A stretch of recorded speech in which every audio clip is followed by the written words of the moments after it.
Given what Jesus said in Matthew 5, verses 17 through 19, as well as Matthew 19, verse 17, where he said, if thou wilt enter into life, keep the commandments, and then he names 5 of the 10 commandments, it really shouldn't be necessary to produce a New Testament Sabbath command. Indeed, why would Jesus say, in speaking about the end time, in Matthew 24, verse 20, if you don't believe it's the end time, read the entire chapter, you'll see.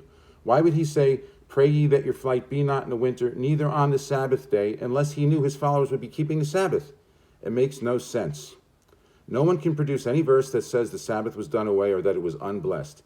However, I will give you a New Testament Sabbath command.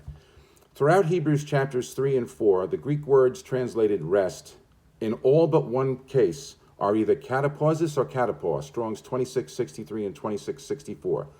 That's the Greek word in every place but one. In Hebrews 4, verse 9, the Greek word is sabbatismos. It literally means keeping of a Sabbath. That's why, even though the King James translators translated verse 9, there remaineth therefore a rest to the people of God, their footnote says, or keeping of a Sabbath. All the modern translations translated Sabbath rest. Go look it up yourself. The New International Version, for example, translates Hebrews 4, verse 9. There remains then a Sabbath rest for the people of God. So reading Hebrews 4, verses 9 through 10, it should be, there remaineth therefore a keeping of a Sabbath to the people of God.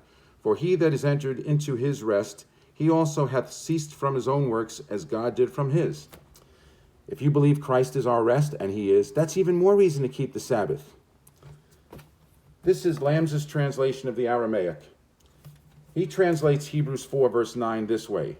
It is therefore the duty of the people of God to keep the Sabbath. So even though we don't need an additional New Testament Sabbath command, if you go read what the Greek or the Aramaic says of Hebrews 4, verse 9, you'll see you have one right there.